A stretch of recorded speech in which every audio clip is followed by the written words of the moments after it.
Good morning, ladies and gentlemen, delegates, distinguished guests, colleagues and friends. I'm delighted to be able to talk to you this morning at this very important international symposium on aesthetic education, and I'm really grateful to the Asia Pacific Office for Aesthetic Education and the National Academy for Educational Research in Taiwan for inviting me to speak with you today.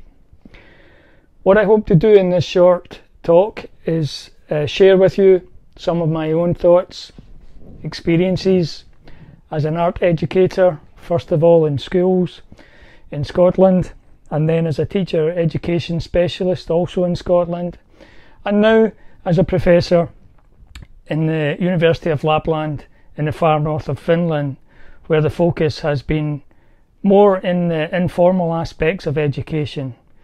But I believe that this experience has taught me a great deal, and we may be able to share some common ground as we look through some of the things I have to share with you today. I've given this short talk the rather long title of Cultivating an Aesthetic Community, Contextualizing, Connecting and Creating in Education. And in the talk I'll try to explain how I think all these things come together. For me, the three keywords are contextualizing, connecting and creating. In Scottish education, the notion of context is very powerful and really at the centre of things. The pupil, the student, is at the centre of the learning experience, their daily lives, and how art, how design impacts on their daily life is a real forceful part of the curriculum. Similarly, making connections between what happens in the school, what happens in the studio or classroom, and what happens in real life is very, very important. And that leads on to creative and confident individuals. So my presentation is in three parts. Firstly, I'll look at my most recent work, which is with the Arctic Sustainable Arts and Design Thematic Network in the far north of Finland in the Arctic Circle. Secondly, I'll look at curricular reform in Scotland and how the curriculum for ages 3 to 18 has been radically transformed. And lastly, I'll look at what might be the benefits of combining the strengths of community-based art education with school-based art education. What have I learned from one that could benefit the other is the focus of the third section. So here is the issue. This really is not a school. And here am I sitting in my office at home or my studio talking to a computer screen, and you're listening on the other side of the world. Where is the human interaction? Where is the social side? Where is the sense of community? This is something we are all grappling with, I think, in different parts of the world right now. This really is true. Not only that the change is constant, but the rate of change is constantly increasing. How do we prepare young people to deal with these changes in a creative and flexible and innovative manner is the question. And now I want to turn to the first main part of my talk, which is about the Arctic Sustainable Arts and Design Network. And this research and development network I have been involved with since the outset. We started planning in 2009, 2010, and now it has grown. We have over 26 members right across the circumpolar north, from universities, colleges, and other institutions involved in art. The University of the Arctic, of which the Arctic Sustainable Art and Design Network is part, is a network of, it's not an individual university as such, it's a collaboration, it's a cooperation between institutions. And you can see from this map that they are spread right around the circumpolar north with a common interest in Arctic issues, climate change, Arctic law, and Arctic Sustainable Art and Design is one of the most active thematic networks and has been in existence now for almost 10 years. Now I'd like to say something a little bit about the origins and the leadership of the thematic network. It's a research and development network, and there are three leaders. The overall leader is Professor Timo Jokila from University of Lapland, myself and Professor Satu Miettinen.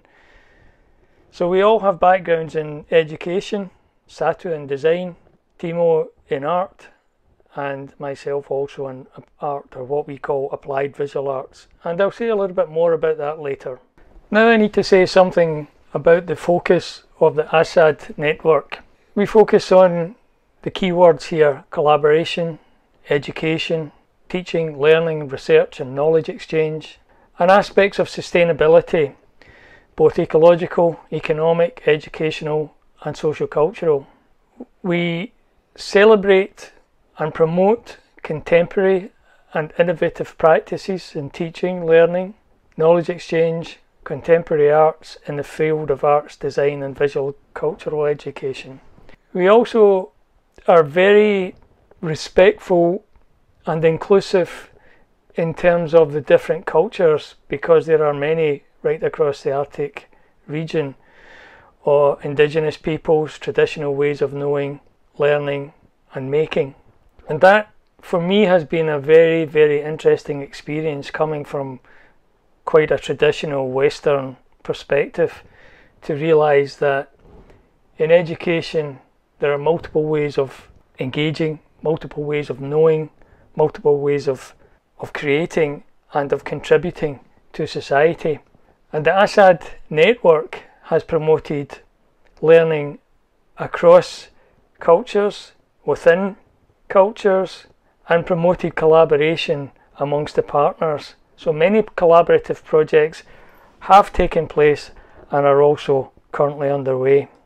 Here is one example of a collaborative project between Finland, Norway and the Komi Republic in Russia, where groups came together to learn about indigenous making, about what it means to live in the landscape, to be a part of a society, and the ways in which art, craft, design and making contribute to well-being.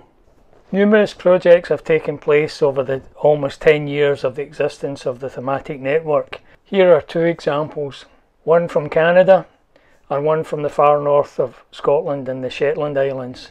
Both examples of art and social engagement, where students, young people, communities have been using the techniques and methods of art practice to examine and comment on current and important issues in society. It's important to realise that this is a network of academics, artists, teachers, community members, local businesses, small companies working together, and the common thread is for the good of the environment, for the good of the people, for the common good, if you like. And the ASAD website will give you quite a rich source of information about the kind of activities that we have been involved in.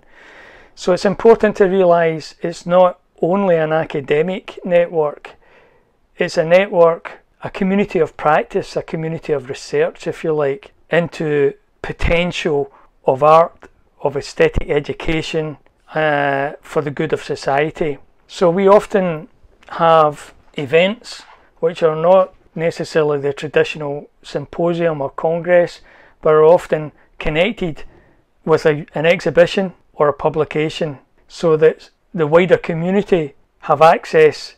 Often communities in the Arctic and the far north are very far away from one another and can be isolated. So it's important to be able to disseminate knowledge, experience, ideas and practices, and we strive to do that with our publications and exhibitions, many of which are available on the ASAD website and are generally open access and free to download. I'd like to turn now, if I may, to the work I was involved in for many years before working in Finland, in Scotland. And like most countries, over the past 20 to 30 years, there have been huge changes in society, and education has not escaped these changes. The most recent curriculum reform in Scotland has got the title of A Curriculum for Excellence, and that's what I'd like to turn to now to share with you. Before I go on to talk about the general principles of a curriculum for excellence, I think it's important to try to give you a sense of how education is structured in the Scottish educational system, which is slightly different from the other UK nations of England, Wales and Northern Ireland. Youngsters start school, preschool, at age 3 to 5, and there is quite widespread preschool provision. Formal education starts at round about age 5, and most elementary or primary schools are ages 5 to 12 approximately. And then secondary education or high school education is normally roughly ages 12 to 16 to 18. Very few youngsters leave school now at 16. And then beyond 18 we have further education, vocational education for example, or higher education in a university. So this slide gives you an idea of the age groups and levels and stages of education in Scotland. This slide gives you an idea of the underpinning principles of the curriculum, in that it's a curriculum for ages 3 to 18, and the idea is to have a balanced and coherent curriculum for all young people as they grow up. So opportunities for personal achievement, interdisciplinary learning, which is a very important strand, and the ethos and life of the school as a community. And then we talk about curriculum areas and subjects, and I'll say a little bit more about curriculum areas and subjects and how the aesthetic subjects fit into that framework a little later on. But it's important to think that this is a holistic approach to the education of our young people, and it's anchored in real life. So in this second main part of the talk, I want to share with you these what we call the 4 capacities, which are at the centre of Curriculum for Excellence in Scotland. And I've highlighted on the screen here the fact that this curriculum places learners at the heart of education, and we try to promote four fundamental capacities in all of our young people, and these reflect the lifelong nature of education and learning, and they aim to help young people to become successful learners, confident individuals, lifelong contributors, which is a very important aspect from my point of view, and something I've learned a great deal about from my work in Lapland with the Arctic Sustainable Art and Design Network, but also responsible citizens who can contribute to society.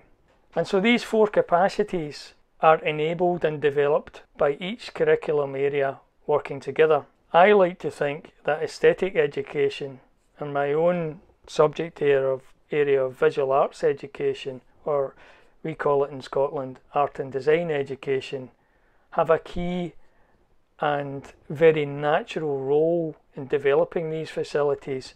I trained as a designer, and for me collaborative working, interdisciplinary working is just second nature. Design is natural. Being a responsible citizen is central to design, as is being an effective contributor. So as a subject area we are very well positioned in this new curriculum, and we have a lot to offer.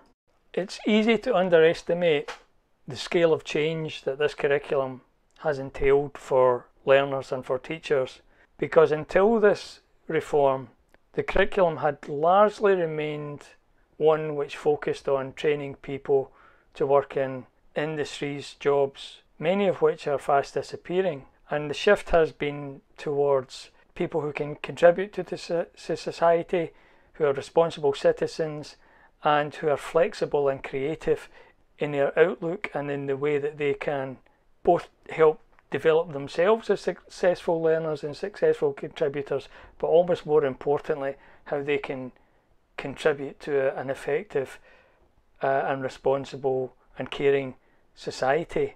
It was a huge shift, and it's still going on. So there are 8 curriculum areas for Scottish young people that span the age range of 3 to 18. The expressive arts, of which art and design, music, drama are part, health and well-being, languages, mathematics, technologies, social studies, sciences, religious and moral education. And this is my own little schematic to try to represent these as equally weighted. And in the centre, that this cutting across all of these curriculum areas are the core skills of literacy, numeracy, health and well-being. And so they're seen as being responsibility of all teachers in both elementary schools and in secondary or in high schools. So in a traditional subject area, in my own subject area of art and design, we have to take into account to what extent does our subject contribute towards the development of literacy and numeracy and well-being. So there has been a shift over the years from very discrete subject areas or departments, if you like, towards a more interdisciplinary and multidisciplinary way of working. Now, for art and design or aesthetic people who are involved in aesthetic education, actually multidisciplinary working is a natural part of the way we work anyway, because we have to draw on different disciplines, we have to be able to work with lots of different groups. And the ability to relate what happens in the school to what happens outside the school or educational establishment is fundamental and something that we don't feel in any way unusual. We talk about curriculum entitlements. So children and young people, as I said earlier, are at the heart of the learning process, the education system, and every child is entitled to experience these things. A coherent curriculum from ages 3 to 18, a broad and I would say balanced general education including well-planned experiences and outcomes. And then later, after what we call secondary 3, which is about ages 15, we provide opportunities to attain and achieve and study in more depth qualifications and awards to further the 4 capacities of confident individuals, effective contributors and so on. But more importantly, to also develop skills for learning, skills for life, skills for work, and skills for being part of an effective and caring society. So these entitlements are not just words on a curriculum document, they are statements of intent that teachers are expected. And I think it's important also to point out that we have curriculum guidelines, so teachers have a lot of autonomy in terms of how they interpret and develop these things. It's not a prescriptive curriculum in the sense that everyone is doing the same thing at a particular time in the school year. How teachers strive to achieve the 4 capacities is very much up to them and the way that they work with their colleagues.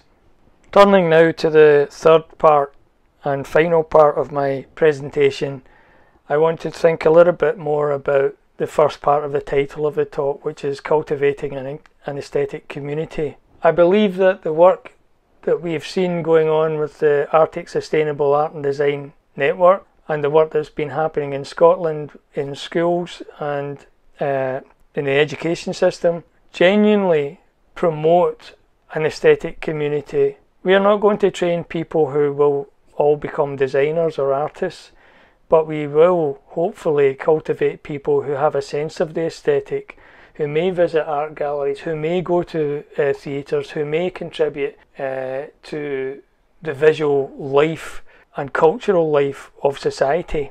When I think back to my own experience of school education, it was very individual. I don't remember many occasions of group work or collaborating. And I think that's a very powerful, what I've learned is that that's a very powerful way of learning in groups, the way that you can learn together. And our new curriculum in Scotland definitely embraces that and can be a powerful way of enabling and empowering young people. Really important. Scotland's curriculum rightly places learners at the heart of education, in much the same way as the research and artistic project work of ASAD revolves around communities. At the centre of Scotland's curriculum are the 4 fundamental capacities: successful learners, responsible citizens, effective contributors and confident individuals. I would argue that the capacities are essential to an aesthetic education. These qualities are embraced in the community-based work of ASAD in the north and across the Arctic. They underpin the context-sensitive nature of the research and project work in a similar way to the lifelong nature of education and learning. As arts educators or project leaders, we always recognise different needs and engage all participants as partners in the enterprise of learning. Through the effective interplay of understanding context, making connections, and seeking practical solutions or creating, we can strive to cultivate an aesthetic community. If we get this interplay of these three factors right, we are operating in the zone of the red circle in this diagram. Our young people will need both cultural and aesthetic sensitivity to cope in this rapidly changing world. This brings me on to an important issue which is being debated in Scotland at the moment and in many other countries around the world, and that is, where do teachers get the professional nourishment and professional development to keep their own skills and their own practice up to date. And that's where I'm currently the president of the International Society for Education Through Art, and this photograph shows a gathering last year in Vancouver at our World Congress, where we had many art educators coming together. It's really important to see other cultures, other ways of working, other practices other than in your own national or local bubble, and the International Society promotes that. I have gained a lot through being a member of it, and I really think it's almost something that should be a prerequisite for everyone involved in visual art education. But we have many who are involved in aesthetic education in museums and communities. With members in more than 80 countries around the world, there is something for everyone. The Society is managed by elected volunteer art educators for art educators, and we provide professional development, networking, sharing and publishing opportunities for our members. This screen shows some of the membership benefits: fully refereed international journal, monthly e-newsletters, discounted entry to World Council event, World Congresses and professional development seminars. And it costs less than 1 cup of coffee a week in nearly every country in the world. So what are you waiting for? I look forward to welcoming you. And here are some resources and further reading related to some of the texts that I've referred to in this short talk this morning. I hope you find them interesting. Well, thank you very much for listening to me. I hope you found some of what I had to say interesting, and perhaps you can see some connections with the situation in your own countries. And finally, I just want to once again say thank you to the Asia Pacific Office for Aesthetic Education and the National Academy for Educational Research for inviting me to make this short presentation.